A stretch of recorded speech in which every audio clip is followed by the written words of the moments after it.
My name is Mark Oppenheimer. I'm an advocate at the Johannesburg Bar. But I'm talking to you today not as a lawyer, but as a concerned citizen. South Africa finds itself on the precipice of catastrophe.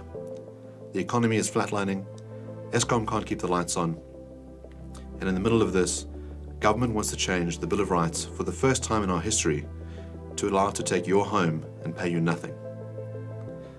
For the last year and a half, there has been a public debate about expropriation without compensation. We now have an amendment bill before us, and it gives the government enormous powers to confiscate land, including homes, while paying nil in compensation. This is not restricted to farmland or to rural land. This includes all land. This will affect all South Africans, young and old, black and white.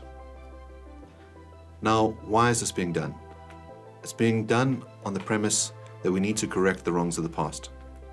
Undoubtedly, we do need to correct the wrongs of the past. South Africa has a dark history of land dispossession under the colonial regime and under the apartheid powers. We need to ask ourselves, what has been done to correct these wrongs of the past? Between 1995 and 2014, the land claims process unfolded, and 1.8 million individuals received compensation, either in the form of land or in the form of money. 95% of the cases that were brought before this process have been resolved. We can celebrate the fact that we have managed to right so many of these past wrongs.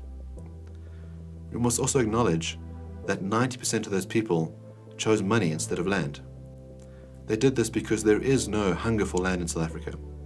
When South Africans are polled, most of them say that the burning issue in the country is unemployment. 40% of people say unemployment. Only 2% say land reform. We know that the effect of money is that you can start your own business, that you can pay off your debts, that if you want to, you can buy a piece of land in an area that you want. So, what are the effects of changing our constitution? Well, we know that expropriation without compensation has been tried in other countries. It was tried in Zimbabwe. It was tried in Venezuela.